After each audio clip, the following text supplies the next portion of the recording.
सादर प्रणाम। स्वागत है आपका भाग्यफल के आज के इस अंक में। मैं हूं आपके साथ आशीष प्रमोद गोस्वामी।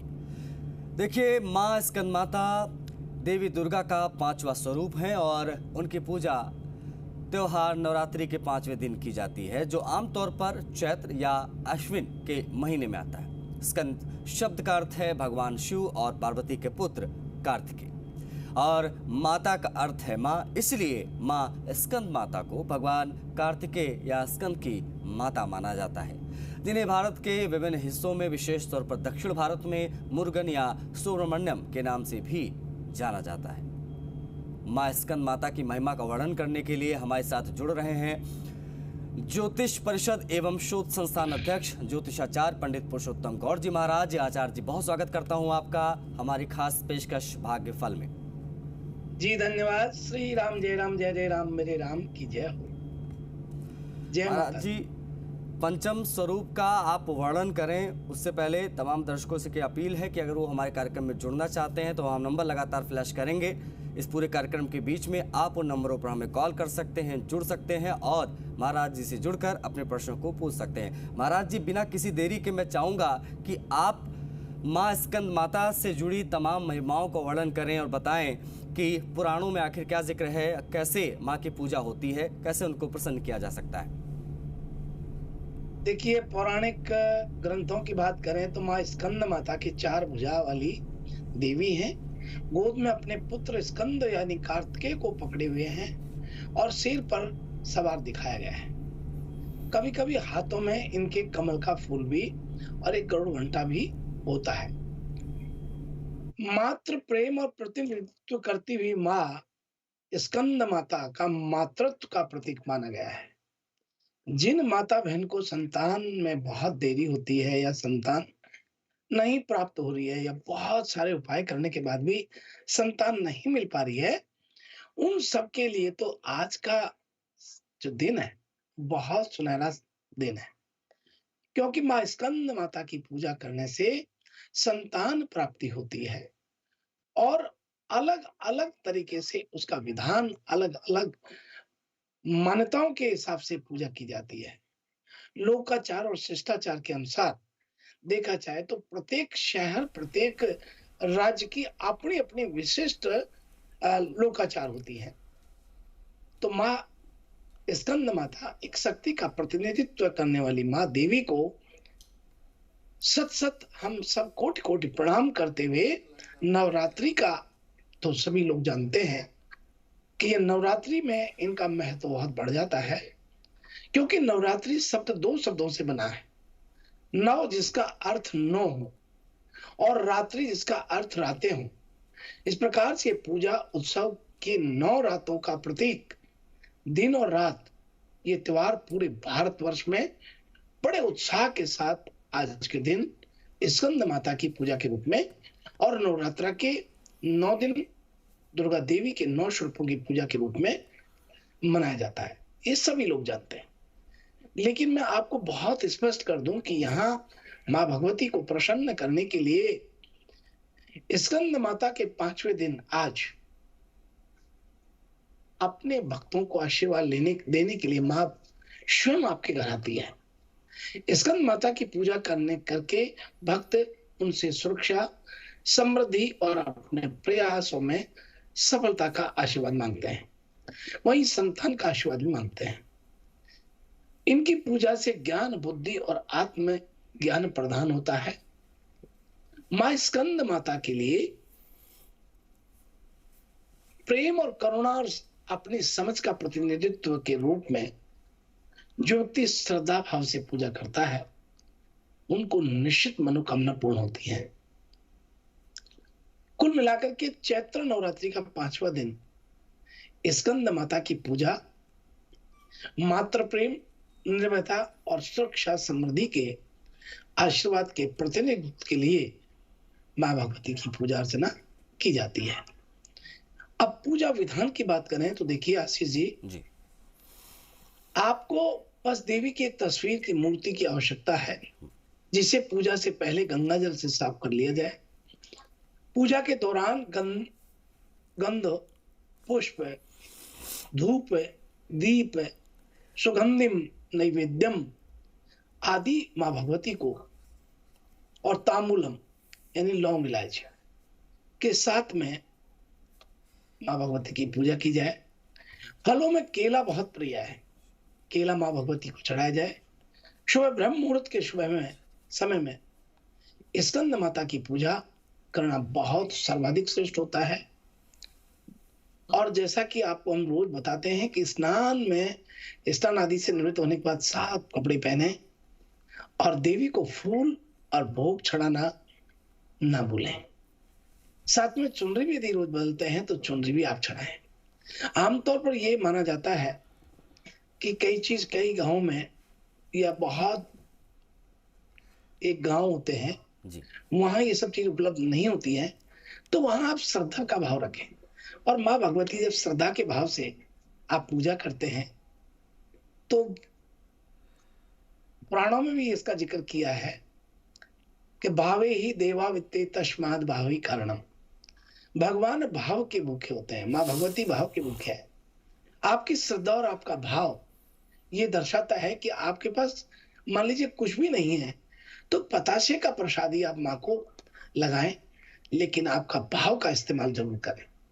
इस दौरान आपको एक छोटा सा मंत्र जरूर बोलना चाहिए, और वो मंत्र है या देवी सर्वभूतेषु माँ स्कंद माता रूपेण संसिता नमस्तस्यै नमस्तस्यै नमस्तस्यै नमो नमः।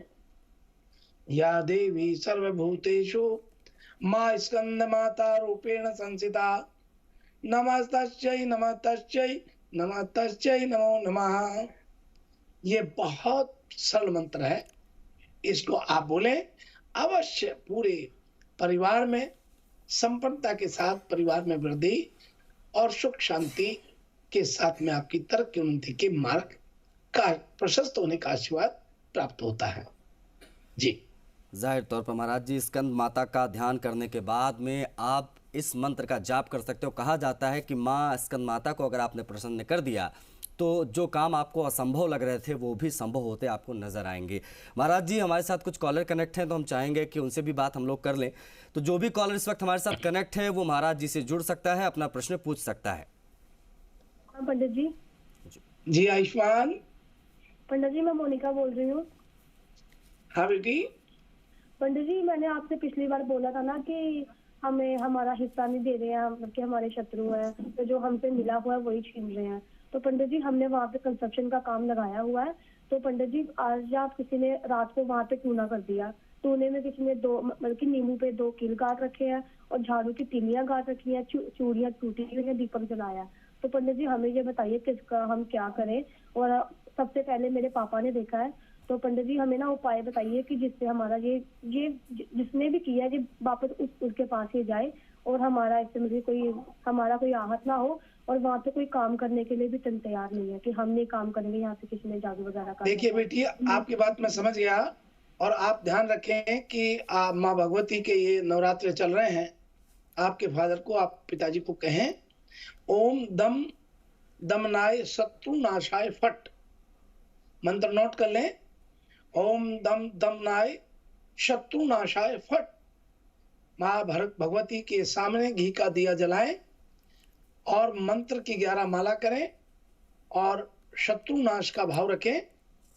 तो मैं ज्यादा तो नहीं कहूंगा, लेकिन इसका प्रभाव आपको 2-3 दिन में ही मिल जाएगा, और आप ये कीजिएगा, ये जरूर लाभ देने वाला है। और मान लीजिए आपको ये जो टोटका आपके घर पे किया है, इसके लिए सरसों का तेल का दीपक वहां जलाना शुरू करें। शत्रु जो परेशान कर रहे हैं वो शांत हो जाएंगे, और आप इसको बहुत सरल भाव में लेके करें, क्योंकि ये कोई बहुत बड़ा ऐसा कार्य नहीं बताया जो आप कर नहीं सकते हैं। आप इसको आराम से कर सकते हैं, और धैर्य से इस कार्य को करने से आपको जरूर लाभ होगा। बहुत मंगल शुभकामनाएं। चलिए अगले कॉलर, अगले दर्शक, अगर आपको कोई प्रश्न है तो आप जुड़ सकते हैं इस कार्यक्रम में। प्रणाम गुरुदेव। आयुष्मान श्री राम, जय राम, जय राम। मैं गुरुदेव मकराना राजस्थान से कुंदन सिंह बोल रहा हूँ। पहले मेरी बात हुई थी आपसे, तो मैंने बताया था मेरे वो मार्बल की तस्वीर है, तो आपने जो बताए थे सरसों का और वो उसका गुलकंद का, वो मैंने धूप भी किया उसका, वो भी सब कर दिया, लेकिन अभी तक उसका कुछ प्रभाव नहीं पड़ा और मेरा बिजनेस भी अभी तक चालू नहीं हुआ गुरुदेव। अभी बहुत ज्यादा परेशानी में हूँ, नहीं मेरा लोन वाला काम हुआ, कुछ भी काम नहीं हो रहा गुरुदेव। देखिए कुंदन जी, आपका बहुत अच्छा प्रश्न किया आपने। आप दो भाई हैं, आपका मकान पूर्व में दिखता हुआ है। आपके मकान में उत्तर पश्चिम के कोने में कोई लेट बाथरूम आदि बना रखा है और वहां कोई टैंक आदि बना रखा है, जो आपको थोड़ा सा संघर्ष कराता है। साथ ही आप काफी परिश्रम करने के बाद भी आपको सफलता हासिल नहीं हो रही है, कई उपाय करने के बाद भी सफलता नहीं हासिल हो रही है। इसके पीछे आपके घर में आपके परिवारजनों से आप बात कीजिए, कोई रै नाम का पितृ होता है और इन सब के कारण आप काफी परेशानी में हैं। आपको व्यक्तिगत निर्माण के लिए निरंतर संघर्ष के पश्चात भी वित्तीय प्रबंधन भी आपका कमजोर हुआ पड़ा है। इन सबको समृद्ध करने के लिए आप अपने मकान में एक वास्तु का झंडा और गंगा जल गौमूत्र प्रतिदिन छिड़के, ये करने से आपको अवश्य अवश्य लाभ होगा। और धैर्य रखिए, कोई भी कार्य करते हैं थोड़ा टाइम लगता है, अवश्य आपको लाभ मिलेगा। आपको बहुत मंगल शुभकामनाएं। चलिए अगले कॉलर, आपका जो भी प्रश्न है आप जुड़ सकते हैं। राजेंद्र बीकानेर से, गुरु जी प्रणाम। हेलो, आयुष्मान श्री राम जय राम जय राम मेरे राम की जय हो। वाइफ के बारे में पूछना है। हेलो पूरा नाम हेलो, आराम से आपकी आवाज हमें मिल रही है। वाइफ की डेट ऑफ बर्थ है 21 नवंबर 1971। 21 नवंबर 1971 रात के 10:40 स्थान बीकानेर।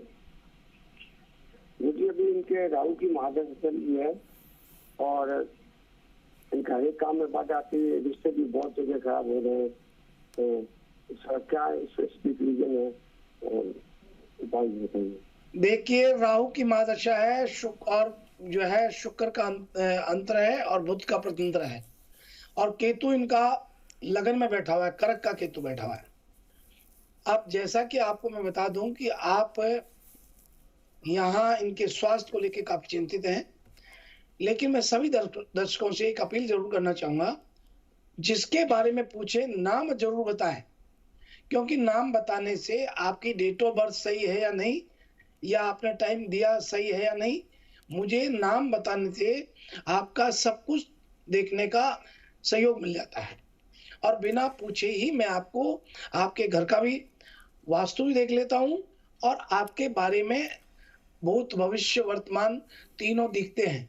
इसलिए नाम जरूर बताएं, क्योंकि उसी से बात बनती है। अब नाम को छुपा करके आप डेट ऑफ बर्थ बताते हैं, उससे क्या, वो तो फिर जन्म पत्री में कई बार सटीक आपके पास टाइम नहीं है तो दिक्कत आ जाएगी, फिर वो हमारा फलादेश ऊपर नीचे होता है। इसलिए ऐसा ना करें, इसमें सहयोग करें, हम नाम बताएं। आपकी धर्मपत्नी के लिए ये स्वास्थ्य का पाया कमजोर तो है, आपको ये मालूम है कि मांगलिक है और राहु की महादशा है, और राहु इनका सप्तम भाव में बैठा हुआ है, और इस वक्त विशेष रूप से राहु दुख भाव का प्रभाव छोड़ रहा है। सप्तम भाव में पाप ग्रहों का होना अधिक अनुकूल अच्छा नहीं होता। इसलिए ये तो भाग्यवश राहु पुष्कर नवांश में है, और पुष्कर भाग में जब नवांश में होता है तो थोड़ा सा ये मतलब एक गली छोड़ देता है निकलने के लिए, नहीं तो चारों तरफ से रास्ता बंद करता है राहु। तो कृपा करके बुधवार के दिन हरा चारा इनके हाथ से गायों को देना शुरू करें। और राजेंद्र जी, आप माँ अर्गला की कीलक और अर्गला के प्रतिदिन पाठ करें, ये कीजिए, आपको अवश्य लाभ होगा। बहुत मंगल शुभकामनाएं हैं। महाराज जी, अब राशियों का वक्त हो गया है, तो मैं चाहूंगा कि कृपया करके आप राशियों पर भी प्रकाश डाल दें महाराज जी। आइए सबसे प्रथम बात कर रहे हैं मेष राशि से। आज मेष राशि के सभी जातकों का व्यापार के क्षेत्र में लाभ की स्थिति रहती है। कहीं निवेश किया हुआ आपका रुपया वहां से लाभ लेकर के लौट रहा है, यदि आपने किसी से कर्जा लिया है, तो वहां से आराम से आपको कर्जा चुकाने का अवसर मिलेगा और दोबारा कर्जा मिलने का रास्ता खुलेगा। और अब आइए इसी क्रम में अगली राशि का रुख करते हैं और बात करते हैं वृषभ राशि वाले लोगों के लिए। निजी नौकरी कर रहे लोगों को आर्थिक लाभ तो मिलेगा, ऑफिस में आपको लेकर सकारात्मक माहौल बनेगा, बॉस आपके काम से बहुत खुश दिखाई दे रहे हैं। और अब बात कर रहे हैं मिथुन राशि वाले लोगों के लिए। आज पारिवारिक माहौल आध्यात्मिक रहेगा और आप शांति का अनुभव करेंगे। सभी सदस्यों के बीच आपसी समझ में बढ़ोतरी देखने को मिलेगी। और अब आइए हम बात कर रहे हैं कर्क राशि वाले लोगों के लिए। घर वालों के साथ धार्मिक यात्रा पर जाने का भी मन बना सकते हैं और इसके लिए प्लान कर सकते हैं। सभी घर वाले आपसे प्रसन्न दिखाई दे रहे हैं। मान सम्मान में वृद्धि देखने को मिल रही है। और अब आइए हम बात कर रहे हैं सिंह राशि वाले सभी लोगों के लिए। आज आप कुछ दिनों से किसी बात को लेकर के जो आशंकित थे, उसके निर्णय होने के और शंका को दूर करने का दिन है, या कहें तो उससे मुक्ति मिलेगी। मन शांत रहेगा और पहले से तरोताजा आज महसूस करेंगे। और भाई हम बात कर रहे हैं कन्या राशि वाले लोगों की। आज नौकरी में आपके बॉस आपके काम से बहुत खुश दिखाई देंगे। आपकी नजर नए काम पर बनी रहेगी। आज के दिन आप स्वयं में सुधार लाने का प्रयत्न करें। कुछ नया सीखने को या करने का विचार मन में आज आ रहा है। और भाई हम बात कर रहे हैं तुला राशि वाले लोगों के लिए।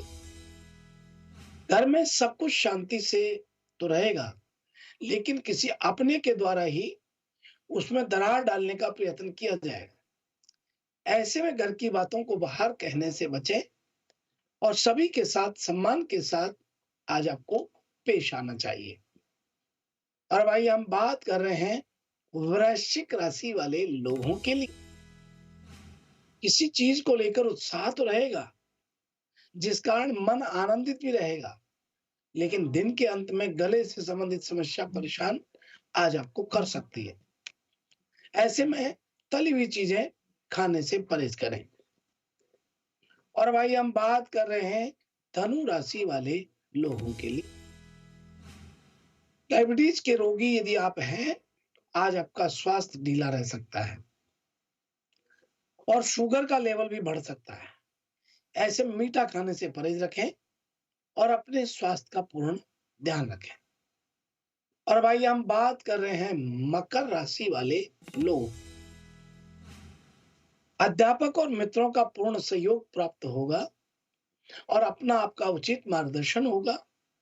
करियर को लेकर जो भ्रम की स्थिति आपके मन में है, वो आज समाप्त हो रही है। और भाई हम बात कर रहे हैं कुंभ राशि वाले सभी लोगों। आज यदि आपकी किसी के साथ किसी निजी शत्रुता है, तो आज के दिन उससे सावधान रहें। घर में कोई धार्मिक अनुष्ठान होने के आज संकेत दिखाई देते हैं।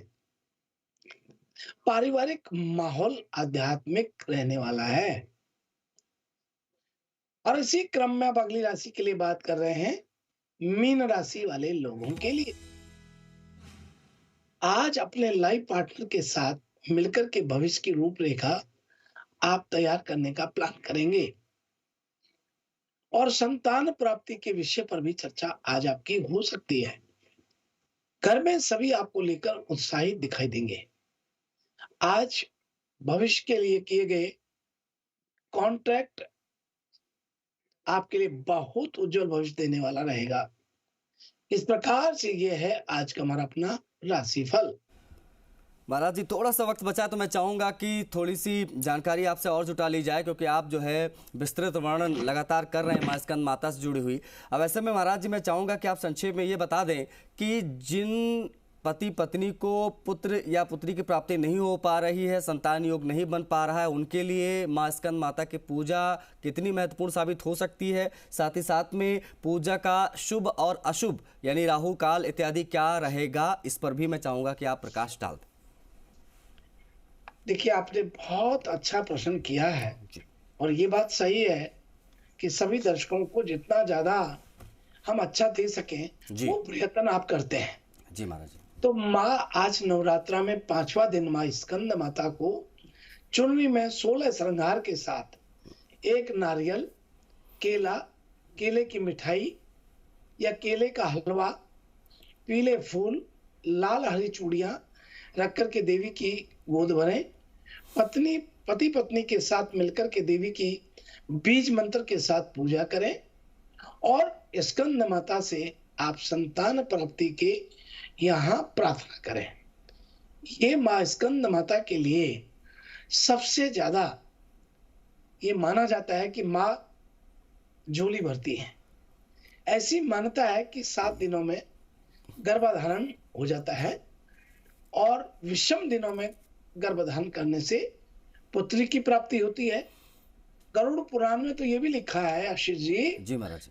कि विषम दिन जब होते हैं डेट से जी। तो पुत्री होती है और यदि सम दिन है तो पुत्र प्राप्त होता है। महिला के मासिक धर्म समाप्त होने से 8वें, 10वें, 12वें, 14वें, 16वें दिन यानी सम दिनों के मिलन से पुत्र की प्राप्ति संभव होती है।